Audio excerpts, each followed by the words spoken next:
Hello mes petits potames, j'espère que vous allez tous et toutes très bien et que vous passez une bonne année scolaire. Comme vous l'avez vu dans le titre, du coup je vais vous présenter mon parcours professionnel, mes études, mes choix d'orientation, mes projets et aussi le métier que j'aimerais faire. En bref, on va parler de ma vie scolaire et du coup à travers cette présentation, ça va vous permettre aussi de mieux me connaître. Je vais essayer de vous expliquer dans l'ordre chronologique les étapes de mon parcours et de ma vie scolaire. J'arrête de blablater et on est parti tout de suite au collège. Je suis partie dans un collège privé pour en fait tout simplement suivre mes copines qui prenaient ce chemin-là. Et à cette époque, quand je suis rentrée au collège, je voulais être architecte d'intérieur ou plutôt décoratrice d'intérieur parce que j'adorais organiser ma chambre. J'ai toujours été très organisée, méthodique et carrée et j'adorais voilà, décorer ma chambre de posters, de petits objets de déco. J'adorais aussi réagencer les meubles. J'adorais ça, j'adorais regarder même des inspirations dans les catalogues, les magazines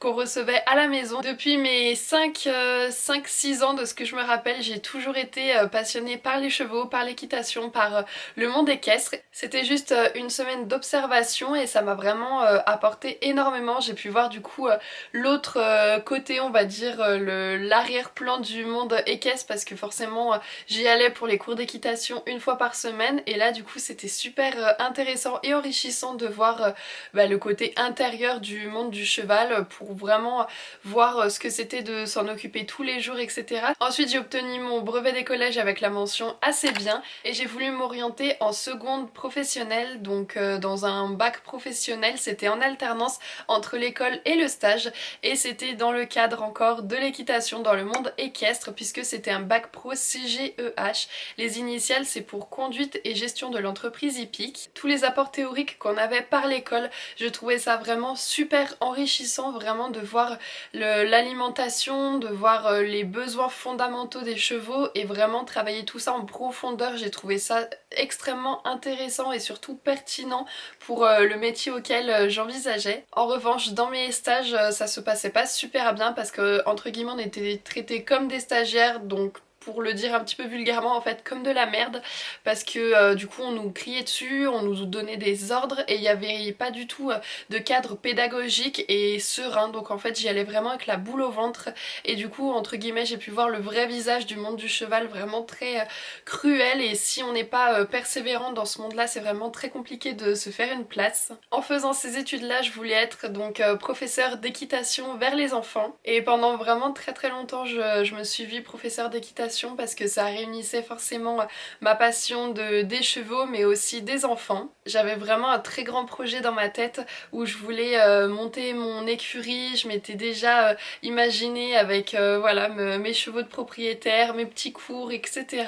Sauf que du coup dans mes stages, la réalité m'a rattrapée au grand galop si on peut dire ça comme ça pour faire le petit jeu de mots. En fait le monde intérieur du cheval était vraiment trop différent des jours vraiment de loisirs où j'y allais du coup le mercredi et les samedis pour les cours d'équitation. À la base c'était vraiment un monde où je voulais m'amuser et profiter et surtout vivre de ma passion, mais je me suis rendu compte que c'était vraiment un monde très particulier et cruel. Mais finalement j'ai été déscolarisée en plein milieu de l'année parce que l'école ne voulait pas que j'arrête le stage, sauf que pour moi je pouvais vraiment plus continuer en stage, je me rendais malade, j'étais vraiment très stressée et anxieuse d'y aller, donc j'ai préféré arrêter le stage et l'école du coup m'a dit qu'il ne m'acceptait plus en cours si je ne continuais pas le stage parce que forcément c'était en alternance entre l'école et le stage, donc si j'arrêtais l'un il fallait aussi arrêter l'autre. Donc là j'étais en seconde professionnelle et pour moi ça a vraiment été un échec en fait cette déscolarisation parce que du coup entre guillemets j'ai perdu une année puisqu'après je me suis réorientée, ça je vous en parlerai,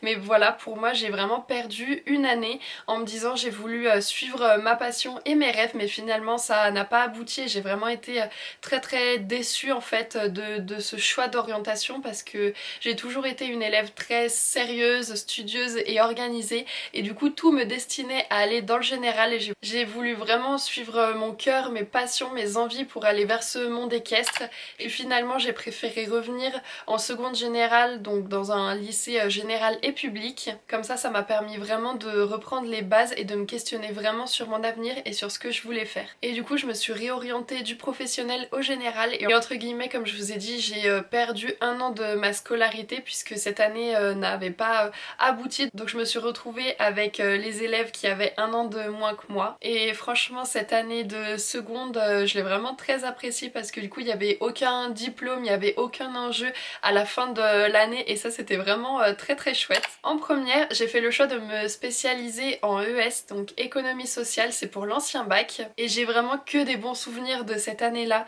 C'est pour moi la meilleure année que j'ai passée au lycée. C'était vraiment top. J'ai fait vraiment de très très belles rencontres. C'est d'ailleurs là où j'ai rencontré Manon, ma meilleure amie encore aujourd'hui. J'ai rencontré aussi Inès qui est avec moi aujourd'hui à la fac. Cette année, je l'ai vraiment passée que à rigoler, même s'il y avait la pression du bac anticipé à la fin de la première. C'était vraiment une super année. De ce que je me souviens, entre élèves, on était vraiment soudés. C'est pas comme toutes les autres années où il y avait un petit peu des clans dans la classe. Là, on était vraiment tous soudés. Il y avait beaucoup d'entraide entre nous. Et franchement, ça a été ma meilleure année de lycée. Moi, toujours, on m'a dit, tu verras, les années de lycée, ça va être tes plus belles années. Puis moi, je me suis dit, on n'est pas dans les lycées américains où c'est vraiment top. Et puis, tout va être bien. Il y a une super ambiance.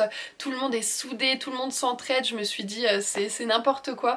Et finalement, je m'en suis rendu compte par mes propres yeux parce que vraiment la première ça a été l'une des plus belles années de mon parcours au lycée. Ça me voilà donc bachelière, mais une fois qu'on a le bac, forcément il faut penser aux études post-bac puisque je voulais absolument pas m'arrêter là. Seulement j'étais un petit peu perdue dans ma vie et dans mes envies professionnelles.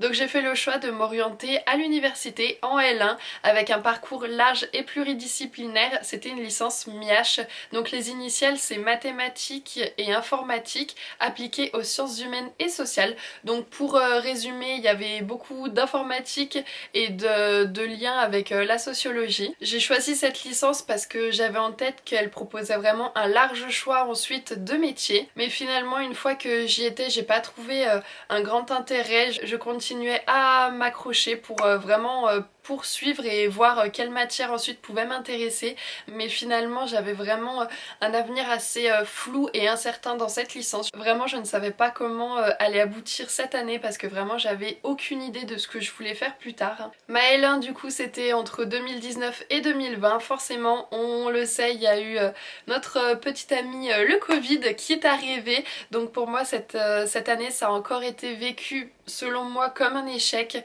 parce que je me suis dit que dès qu'il fallait que je m'oriente du coup après le brevet parce que je suis allée en bac pro dans le cheval et ensuite après le bac puisque je me suis orientée en L1 MIH, j'arrivais pas tout simplement à m'orienter et à prendre des décisions sur mon avenir et du coup je me sentais vraiment déçue de moi, déçue de mes choix, mais c'est pas pour autant que je me suis laissée abattre puisque j'ai décidé tout simplement de réagir et de me dire il faut vraiment que je prenne mon avenir entre mes mains parce que du coup j'avais déjà 20 ans et je voulais pas passer à côté de mes années de fac, donc je voulais vraiment faire quelque chose qui me plaise. Après le Covid, du coup en mai 2020, j'ai décidé de proposer mon aide pour faire les devoirs, pour aider aux devoirs de certains collégiens. C'est à ce moment-là que j'ai rencontré Chloé, donc la première élève que j'avais en aide aux devoirs. Vraiment l'aide aux devoirs ça m'a permis de m'ouvrir et de me dévoiler. J'ai vraiment eu cette approche personnelle et concrète avec les enfants. Pour en revenir à la scolarité, comme je vous ai dit, j'ai voulu vraiment prendre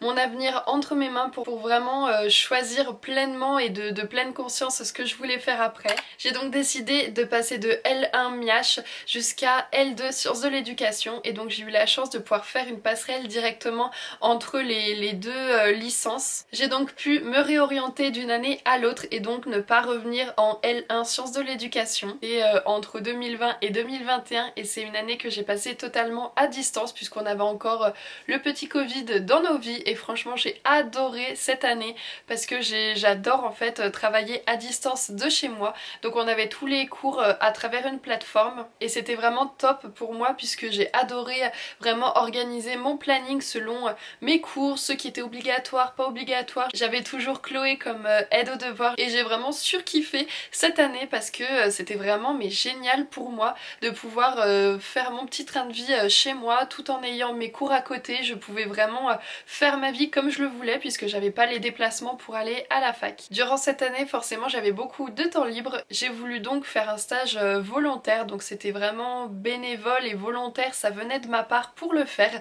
Rien n'était obligé par la fac, mais j'ai vraiment voulu me donner une idée concrète de ce qu'est le métier de travailleur en fait en crèche, d'animatrice en crèche. Donc c'était un stage volontaire qui n'était pas imposé par la fac et du coup la fac en fait a pu me faire l'assurance et m'accorder donc ce stage à côté de mes études. Ça a duré donc 5 semaines et franchement ça a été hyper bénéfique parce que j'ai adoré ce stage. J'ai pu vraiment me forger en fait une idée, avoir vraiment une expérience concrète de ce qu'était ce travail là parce que forcément j'avais un petit intérêt pour les enfants et en fait depuis toujours, mais c'était sous mes yeux mais en fait je le voyais pas. J'ai toujours fait des babysitting et ensuite de l'aide aux devoirs et petit à petit donc ça s'est concrétisé. Et cette passion pour le monde de la petite enfance en fait ça a vraiment été toujours sous mes yeux mais je le voyais pas, c'était la chose la plus évidente et je m'en rendais pas compte. Ça a été le meilleur stage parce que rien ne m'était imposé, j'avais pas besoin de rendre ensuite de rapports de stage, j'avais pas besoin de rendre plein d'attestations comme là actuellement que je dois faire, mais ça pareil je vous dirai après. Et il y a tellement de choix, de possibilités de métiers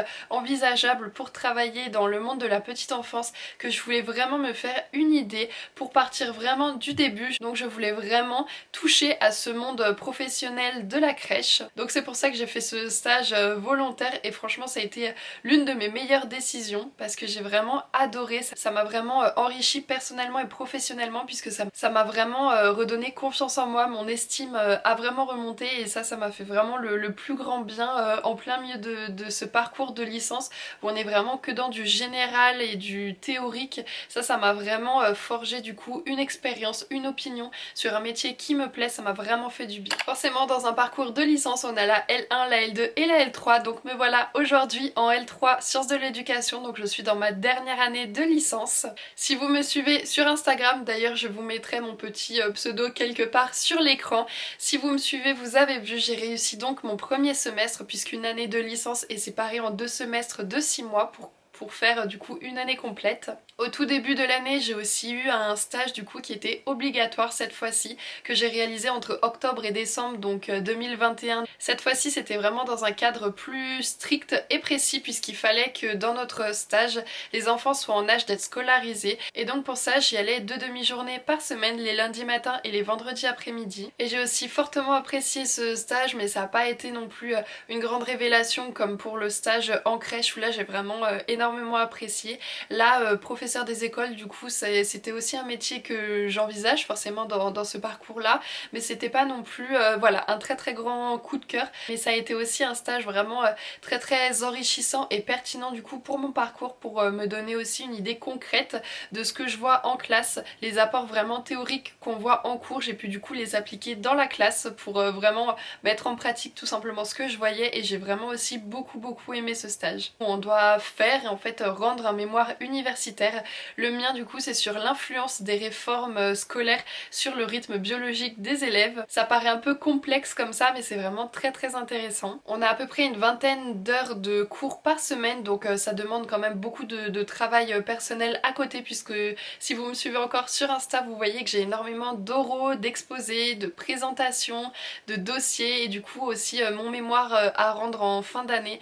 C'est vraiment une période très chargée et aussi charnière pour finir cette licence. Maintenant on va parler de mes envies et de mes poursuites d'études et du coup forcément ça va mener au métier que j'aimerais faire plus tard. Du coup pour pas tourner autour du pot j'aimerais intégrer une école EJE, donc c'est éducateur de jeunes enfants, c'est une école privée qui se passe en 3 ans. On approche vraiment toutes les disciplines possibles concernant le développement de l'enfant. Au cours de ce cursus on peut travailler la psychologie, la psychomotricité, le développement cognitif sensoriel de l'enfant mais on a aussi des matières plus spécifiques pour bien gérer la structure comme de la comptabilité, du droit, du management, l'encadrement des équipes. Postuler normalement à cette formation c'est après la terminale donc c'est normalement 3 années en fait post-bac mais du coup comme je reviens déjà de 3 années post-bac je vais devoir revenir donc en fait en première année après le bac donc pour faire ce cursus en 3 ans qui est reconnu donc comme un bac plus 3 en fait comme ma licence.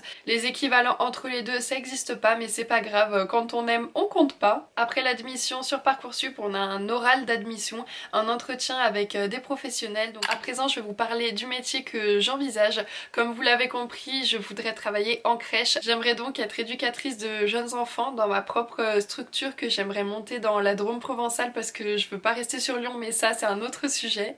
Pour faire quand même un petit bilan, une conclusion, un retour réflexif sur tout ce que je vous ai dit. Comme je vous l'ai dit, je voulais être architecte d'intérieur, ensuite professeure d'équitation et maintenant éducatrice de jeunes enfants. Puis finalement aujourd'hui je pense vraiment avoir trouvé ma voie puisque j'aimerais vraiment de tout cœur pouvoir intégrer cette école JE et travailler donc avec les enfants. Être professeur des écoles aussi ça me dérangerait pas, j'aime aussi beaucoup ce métier. Forcément dans les deux métiers je trouve des avantages, des inconvénients comme dans tous les métiers d'ailleurs. Mais j'ai plus un penchant et une très grande volonté pour être directrice donc d'une crèche. Finalement depuis toujours j'ai côtoyé les enfants, j'ai toujours été très attentive et proche des petits cousins, cousines. C'est sous nos yeux et pourtant on n'arrive pas à ouvrir les yeux et se dire mais oui c'est ça que je veux faire. Et en fait j'ai toujours eu un attrait, un intérêt pour le monde de l'enfance. Mais c'est pas grave, c'est pas des années de perdu mais c'est plutôt des années enrichissantes et au moins je sais ce que je ne veux pas faire. Si certains d'entre vous, vous êtes aussi là, vous êtes perdus et que vous savez pas quoi faire, rassurez-vous, vous n'êtes pas seul, vraiment le temps fait les choses. Et le meilleur conseil que j'ai à vous donner c'est faites des salons d'orientation, faites des rencontres aussi avec des professionnels des milieux qui peuvent vous plaire. Faites aussi le maximum de stages parce que toute expérience est bonne à prendre, même si vous avez plusieurs envies et plusieurs possibilités d'orientation qui vous plaisent, allez-y. Même si vous vous rendez compte en plein milieu d'année scolaire que c'était pas ce que vous voulez faire, au moins vous avez tenté et vous pouvez pas le regretter après. Le but c'est vraiment d'avoir une idée concrète et des représentations sincères et authentiques du métier que vous envisagez parce que juste lire des informations sur internet et des renseignements sur des formations, en tout cas de mon point de vue je trouve que ça suffit pas, alors que par contre aller sur le terrain et discuter avec des professionnels donc qui travaillent dans le cadre, dans le domaine que vous envisagez, je trouve que c'est vraiment très enrichissant et ça permet donc d'avoir des représentations et des idées vraiment concrètes. Des fois on idéalise le métier qu'on aime faire, comme pour moi pour le monde équestre. En fait on embellit les choses, la réalité avec les informations qu'on voit sur internet, alors que si vous vous rendez vraiment sur le terrain, sur le lieu où vous voulez ensuite travailler plus tard, vous allez vraiment vous rendre compte de la réalité et c'est quand même je pense le but parce qu'on fait pas des études tout le long de notre vie et je pense que pour vraiment pouvoir se tenir justement à ces études il faut avoir un but, un objectif final pour vraiment être motivé à se lever tous les matins. Je pense que c'est beaucoup plus facile une fois qu'on a un métier et une idée vraiment concrète en tête. Voilà, je pense que ça aurait été une grande vidéo blabla où vraiment j'ai pu vous expliquer tout mon parcours, toutes mes études dans les plus grands détails. Je pense que la vidéo sera vraiment longue. J'ai vraiment essayé de vous détailler au maximum tous mes ressentis, mon parcours, mes stages, etc. Du coup, grâce à toutes mes explications sur mon cursus scolaire, j'espère que vous avez pu en apprendre un petit peu plus sur moi. Je me suis lancée sur YouTube afin d'avoir vraiment de réels échanges, donc j'aimerais savoir vous, est-ce que vous êtes plutôt en études ou au travail et du coup quelle étude ou quel métier faites-vous? Et dites-moi si votre parcours scolaire a été vraiment un long fleuve tranquille ou est-ce qu'il a été semé d'embûches. Dans tous les cas, vos expériences vous forgent une identité et c'est vraiment que des réussites et pas des échecs parce que toute expérience est bonne à prendre et on y trouve toujours du positif. J'espère que cette vidéo explication et blabla vous a plu. On se retrouve dimanche prochain pour une nouvelle vidéo. Bye!